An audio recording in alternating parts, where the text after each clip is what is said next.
Ya teman-teman, kembali lagi dengan saya Jacqueline Mesiela. Di video kali ini saya akan menjelaskan tentang teori probabilitas.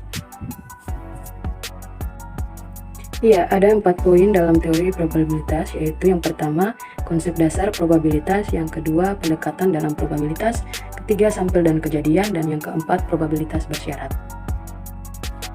Untuk pendahuluannya di sini, probabilitas itu adalah peluang suatu kejadian. Manfaat dari probabilitas sendiri itu untuk membantu pengambilan keputusan yang tepat, karena kehidupan di dunia ini tidak ada kepastian dan informasi yang tidak sempurna. Contohnya yang pertama yaitu pembelian harga saham berdasarkan analisis harga saham, dan yang kedua peluang produk yang diluncurkan perusahaan. Probabilitas sendiri itu suatu ukuran tentang kemungkinan suatu peristiwa atau event akan terjadi di masa mendatang. Probabilitas dinyatakan antara 0 sampai 1 dalam persentase. Percobaannya itu pengamatan terhadap beberapa aktivitas atau proses yang memungkinkan timbulnya paling sedikit 2 peristiwa tanpa memperhatikan peristiwa mana yang akan terjadi.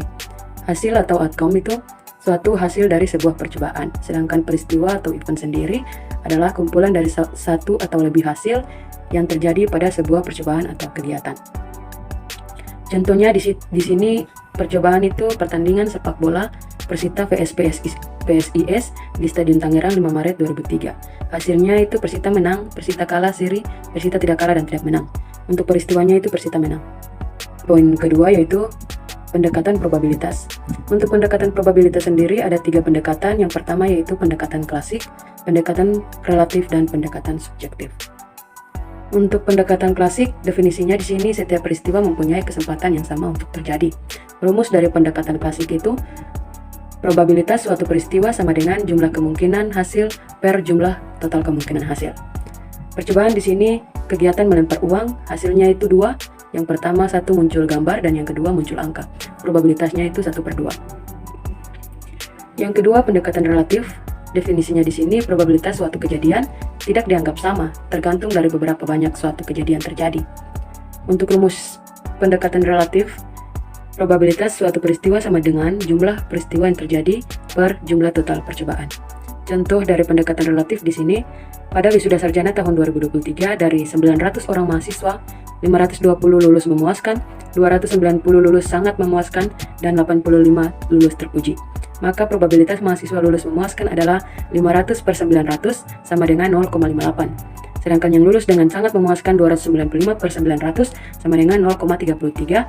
Sedangkan yang lulus dengan terpuji 85/900 sama dengan 0,09. Pendekatan yang ketiga yaitu pendekatan subjektif. Pendekatan subjektif atau probabilitas suatu kejadian yang didasarkan pada penilaian pribadi yang dinyatakan dalam suatu derajat kepercayaan. Contohnya itu menurut prediksi Anda akan mendapatkan nilai B untuk mata kuliah statistika. Ya, poin yang ketiga yaitu sampel dan kejadian. Kejadian merupakan himpunan bagian dari ruang sampel, atau secara praktis kejadian adalah proses terjadinya sesuatu baik disengaja ataupun tidak sengaja. Yang pertama itu pasti terjadi atau sering sama dengan kepastian disimbolkan dengan 1. Yang kedua mungkin terjadi atau disebut peluang diberi simbol 0 kurang dari P kurang dari 1. Sedangkan yang ketiga mustahil terjadi atau kemustahilan diberikan simbol 0. Poin yang keempat yaitu probabilitas bersyarat. Probabilitas bersyarat menunjukkan besarnya kesempatan suatu peristiwa akan terjadi yang didahului oleh peristiwa lain yang independen terhadap peristiwa tersebut. Yang kedua, probabilitas bersyarat adalah probabilitas terjadinya peristiwa kedua akan terjadi apabila peristiwa yang pertama terjadi. Ya, demikian yang saya bahas kali ini.